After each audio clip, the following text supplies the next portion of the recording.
Hello! Mathematics is everywhere in the modern world, from engineering to computer science. It is the foundation of the very nature of the society that has emerged since the second half of the 19th century, financial capitalism. It permeates sociology, psychology, ecology.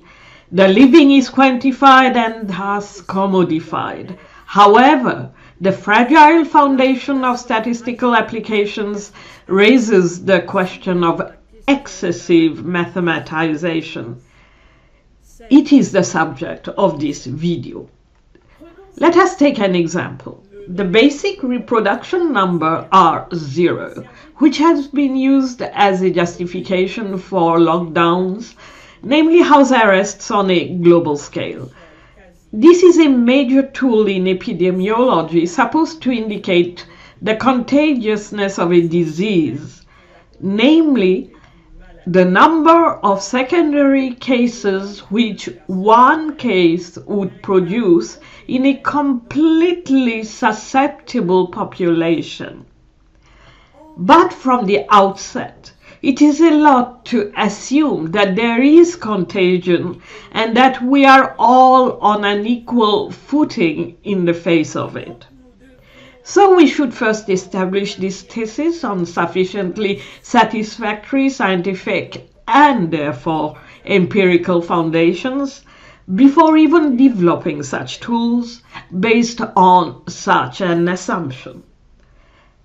But even assuming the contagion phenomenon, according to researchers Jing Li and his co-authors, the concept of R0 is deeply flawed.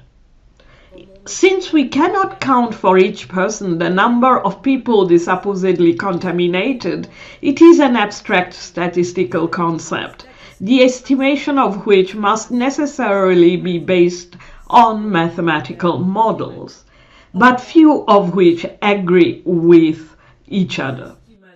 Estimates can vary. Moreover, as they show, different values for R0 can be generated from the same model using standard techniques if we keep all the parameters on which it depends constant except one and vary it slightly. This is not surprising. These are nonlinear expressions. Namely, they are not of the type AR0 plus B, but where R0 appears to the power of at least 2, and therefore the results are very sensitive to the values of the parameters. Furthermore, the estimation of R0 is based on multiple complex and interdependent factors: biological, socio-behavioral, and environmental, and thus raises the specters of subjectivity and unpredictability, a much more important problem in biological and sociological questions than in physical questions of the inanimate world. This is all the more so since the empirical data on which these models are based are necessarily limited. To be relevant, data must be accumulated over several years. However, these data are not reproducible at will because living conditions in different places cannot be compared and in the same place constantly change significantly. And so this raises many questions about the reliability of this R0 number itself. At best, one can estimate a posteriori that from such and such a date to such and such a date, so many people contracted similar symptoms of a disease, but one cannot predict for another period. Any prediction based on limited and non-reproducible data will necessarily be subjective. Mathematized theories are especially approximative. They discount most facets of a phenomena as these are not quantifiable. Besides, they can only address identical objects, eliminating individual features, for they set aside all that differentiates and only retain some common properties. Thus, the more we distance ourselves from the inanimate world, the more complexity is involved, the less a mathematical description is appropriate. In the human sphere, its appropriateness can be questioned because it implies ignoring free will and having a mechanistic vision of the human. As we have seen, this process of standardization is epitomized in the field of statistics. Another major problem is the lack of understanding of a mathematical theory. A mathematical theory is a question of implications. In other words, the conclusions are valid if certain conditions are satisfied. These conditions are sometimes complex. It is not often explained to students who will come to handle statistics later that, for example, the chi-square test, widely used in all fields, developed to compare observed data with expected data in order to determine whether the former are random or not, can only be applied if the data meet very restrictive conditions. And so a theory is often applied in situations where it is not applicable, without taking into account the assumptions on which the said theory is based. Even where mathematical methods are more appropriate, approximations cannot be avoided. A hypothesis has to be initially expressed in mundane language. The translation process into mathematical symbolism carries with it much loss of information. For example, Newtonian physics idealizes real objects, two-dimensionless point particles. The equations we get describe their idealized interactions, not real ones. A quantified description little mirrors a reality. Among quantitative features, a choice has to be made. Mathematics can only deal with a very limited number of parameters and only a very simplified version of their relations.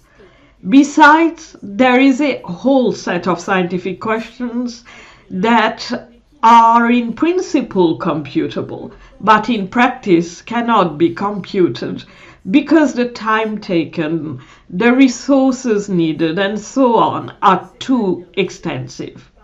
In short, mathematical assumptions, namely the selection of parameters and relations they satisfy, tend to be made for the sake of mathematical convenience, not for any justified scientific reason.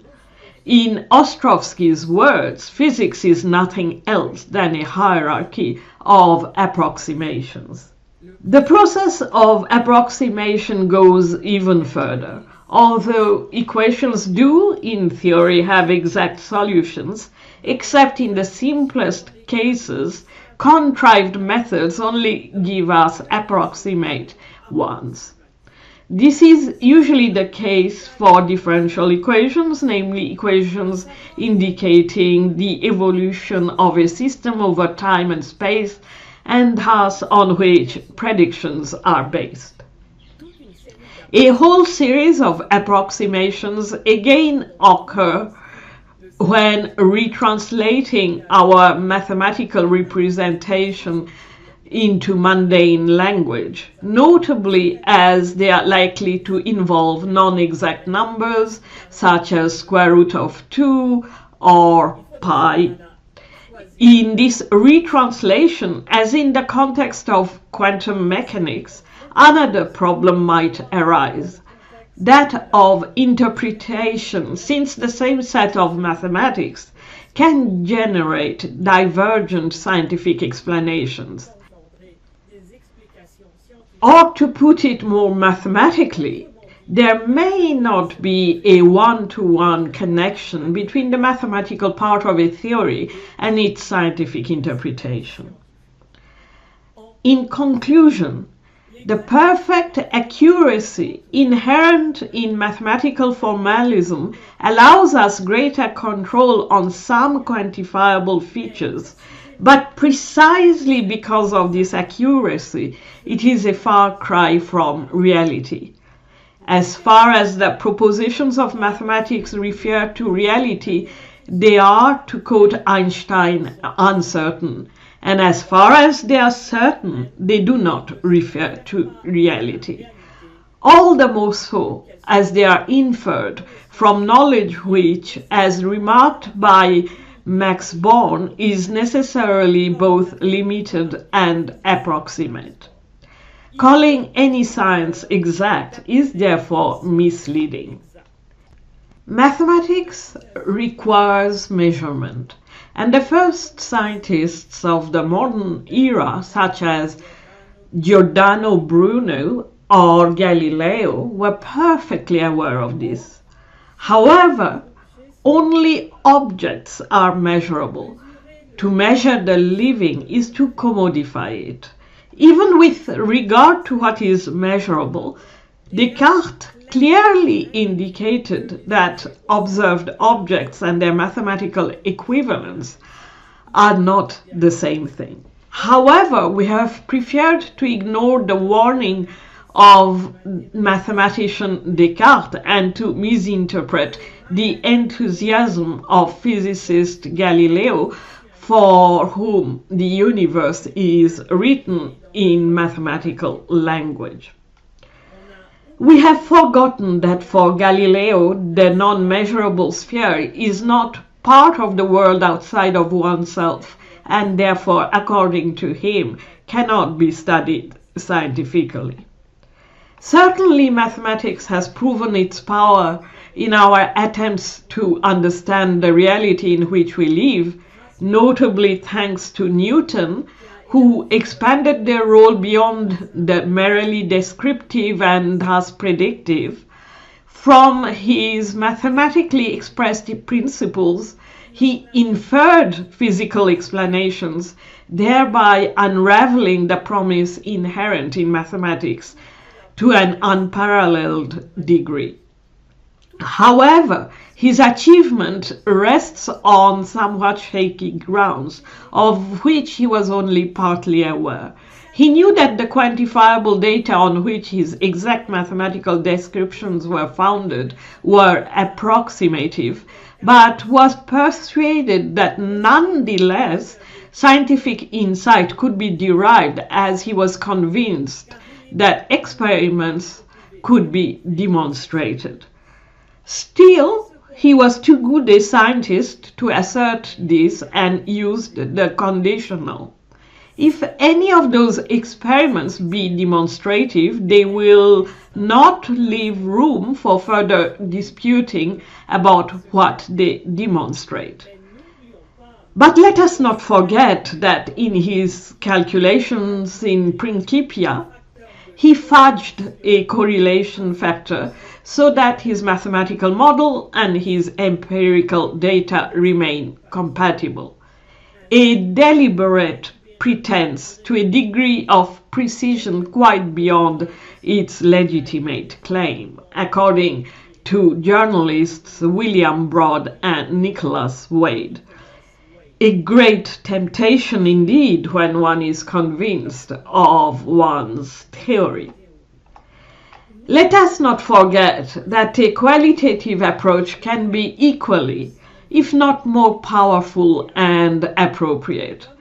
As Charles Lyell, one of the fathers of modern geology, wrote, by the geologist, myriads of ages were reckoned not by arithmetical computation, but by a train of physical events, signs which convey to our minds more definite ideas than figures can do of the immensity of time.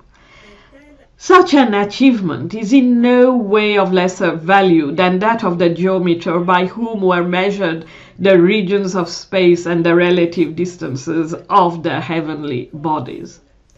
For physicist Eugen Wigner, the effectiveness of mathematics in the natural sciences is unreasonable. And so shouldn't we be content with our few successes and not try to overexploit mathematical tools and apply them in areas where they may complicate what is simple and obscure the subjectivity at work? In the modern world, mathematics has replaced Latin as the language of the cognoscente, keeping the layman at a distance. But to quote one of the greatest physicists of the 20th century, Richard Feynman, science is the belief in the ignorance of experts. As we have seen in the context of statistics, mathematics is all too often used to make us forget that the main questions are: what kind of society do we want? Do we want to continue in a context of financial capitalism where the goal is profit and man is merely a tool to throw away when he is no longer useful?